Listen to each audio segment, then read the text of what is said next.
प्रदेश में जब से भाजपा की सरकार बनी है उसके बाद से लगातार चर्चा चल रही है, और विशेष तौर से 8-10 महीने से तो विशेष चल रही है कि इस राज्य में चल किसकी रही है।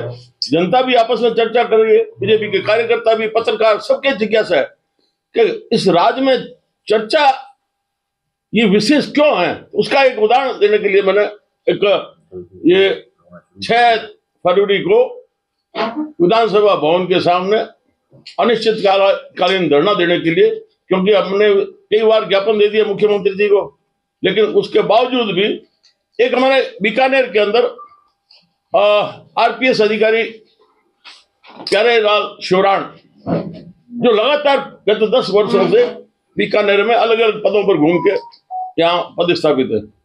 अभी पिछले महीने में हमने कोलाज विधायक ने, मैंने जाके ज्ञापन दिया था लिखित में, मैंने कहा हम चेतावनी दे रहे हैं कि इनका आईपीएस में प्रमोशन हो गया और ये भ्रष्टाचार निरोधक विभाग में पुलिस अधीक्षक के पद पर लगेंगे। ये कैसे ऐसे कह सकते हैं, बैठा है 10 साल से। ये तो आपका काम है, हमारा काम है सूचना देने का। और आपने अभी देखा होगा कि अभी आदेश आया प्यारेलाल जी शिवराण को पुलिस अधीक्षक भ्रष्टाचार निरोधक विभाग बीकानेर में पद स्थापित कर दिया गया।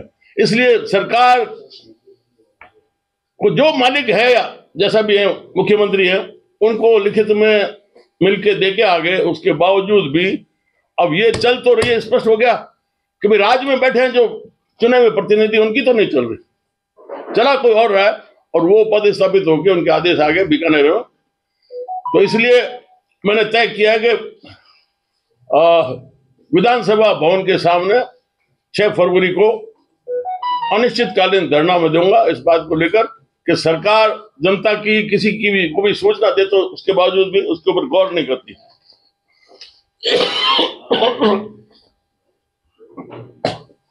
अब ये राज किसका चल रहा है, क्या हो रहा है? कई वर्षों से जब अटल बिहारी वाजपेयी पहली बार प्रधानमंत्री बने तो उनको एक विश्व बैंक से सलाह आई कि जितने भी गांव हैं उन ग्रामीणों को आने वाले 20 वर्षों में सब खाली करके शहर की ओर भेजो, जिससे व्यवसाय जो कर रहे हैं, उद्योग कारखाने हैं, उनको सस्ते मजदूर मिल सके। और हर साल आंकड़ा आता है कि ये अरबपतियों खरबपतियों की संख्या 10% होगी, 11% होगी, वो संख्या बढ़ती जा रही है। धीरे धीरे विश्व में कंपनी राज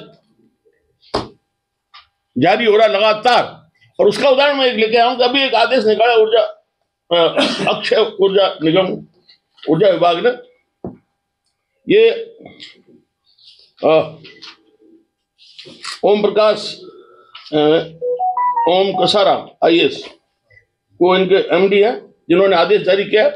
अभी तो शुरुआत की है 2 गांव, बीकानेर पंचायत समिति के विशेष 2 गांव है, एक तो मैरासर है और एक बराला। बराला पूरा का पूरा 100% मेघवाल है उनमें बसे हुए। तो ये कहते पूरी जितनी भी राज्य की जमीन पड़ी है और पूरे प्रदेश में लागू कर रहे हैं, जितनी भी गवर्नमेंट लैंड है रिकॉर्ड में, वो सब ऊर्जा निगम के नाम कर दो। अब 4 भाइयों का खेत का बंटवारा होगा, उसको नया रास्ता चाहिएगा तो रास्ते के लिए तो जगह नहीं, कोई सरकारी भूमि होगी, या तो आप किसी किसान की जमीन आबाद करो खातरी, बाकी को ऊर्जा निगम तो अपने जमीन में से जाने नहीं देगा। तो ये एक बहुत बड़ी साजिश है कि गांव वालों के खिलाफ। बूढ़े गांव वाले वोट दिए जा रहे हैं और सवाल किससे करें, सवाल के लिए तो कोई उत्तर देने वाला सामने नजर नहीं आ रहा। इसलिए ये एक बहुत खतरनाक आदेश जारी किया है कि जितने भी सरकारी भूमि है वो सब इस ऊर्जा निगम के नाम से कर दो।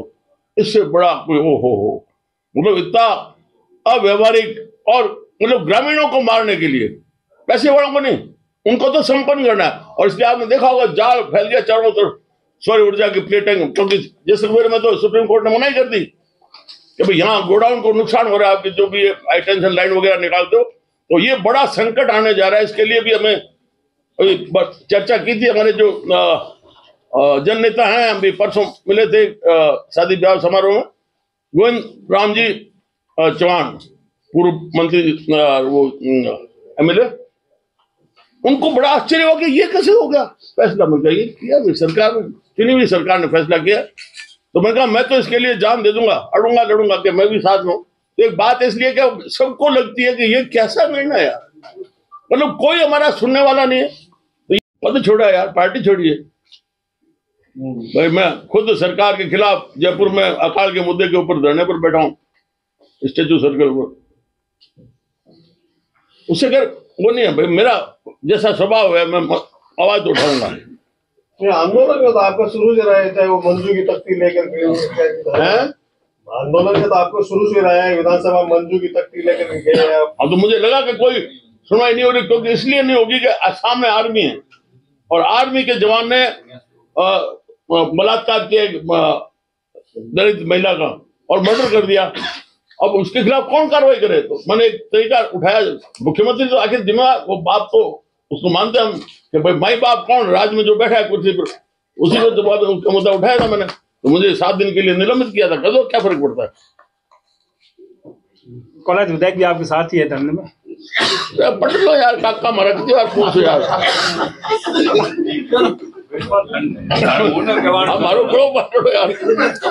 सवाल के जवाब में गला खराब कर, बाकी सवाल जवाब दे रहे हो आप। अरे तुम पापुड़ा में लिखोड़ो है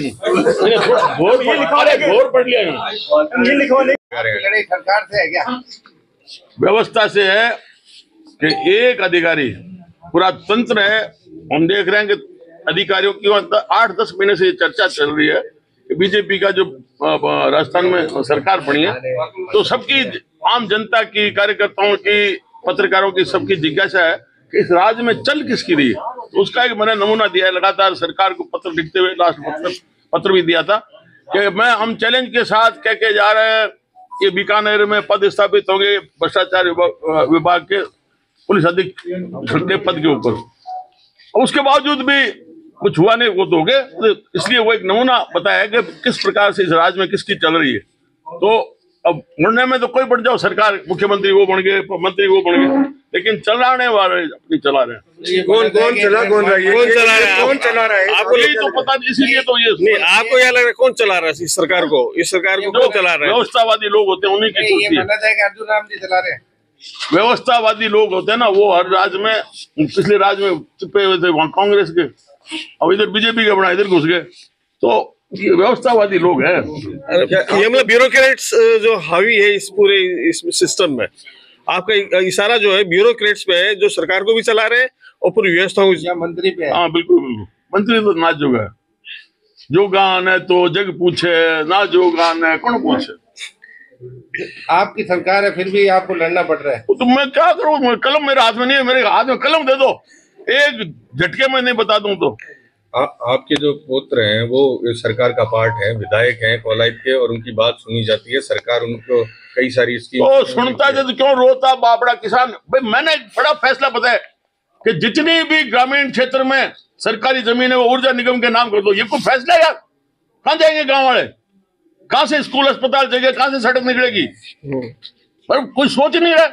सिर्फ जो उद्योगपति इनको राजी करने के लिए जमीन फ्री में देंगे, सब्सिडी भी देंगे, उनको देंगे और उससे छीनेंगे। अब हमारे पशु कहाँ चलेंगे? हमारे जो स्कूल अस्पताल, कल को कोई भी विकास का काम तथाकथित जो होना है कहाँ होगा? भाइयों का बंटवारा होगा तो रास्ता कहाँ से निकालेगा वो? तो ये कोई देखने वाले नहीं है।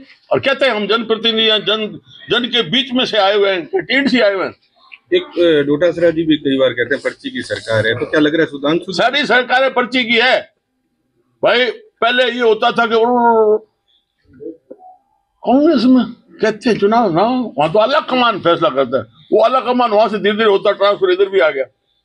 अब बैठाने को कहते हैं कि चुनाव होंगे। चुनाव कैसे होते हैं? चुनाव हम तो देखते हैं कि वोट डाले, अपना जैसा भी मत है वो दे, वो तो होता ही नहीं। तो किसकी क्या चल रही है? आला कमान तो नरेंद्र मोदी है, क्या सीधा लिखोड़ है, नरेंद्र मोदी लिखोड़ है, आला कमान नरेंद्र मोदी है, सरकारी मोदी की है साहब। अरे ना सरकार ये नारा है, बीजेपी सरकार नहीं है, ये नारा दिया जाता है मोदी सरकार। अपन मैं को मोदी को चैलेंज है, मतलब देवी सिंह घाटी का मोदी को चैलेंज है। काम की बात पूछ लो। विधानसभा पे कब से बैठेंगे? आप धरने पे कब से बैठ रहे हैं विधानसभा? अरे काका मेरे 6 फरवरी को विधानसभा भवन के सामने अनिश्चितकालीन धरने पर बैठूंगा सरकार के खिलाफ। एक आपके ही साथी रहे हैं पुराने, किरोड़ी लाल जी मीणा, उन्होंने भी ऐसी पीड़ा जाहिर की थी लेकिन उनके मंत्री पद भी हटा दिए। जो आदमी खड़ा होता है ना वही बोलता है, बाकी तो एडजस्टमेंट कर लेते हैं। तो वो बेचारे इतने उन्होंने कबाड़े निकाले थे, करोड़ों रुपए की जो भ्रष्टाचार हुआ, एक पर भी कार्रवाई नहीं। राजवी बदल गया। हाँ तो इसलिए रात से लड़ाई है आपकी, रात से लड़ाई। अरे व्यवस्था से हमारा काका व्यवस्था से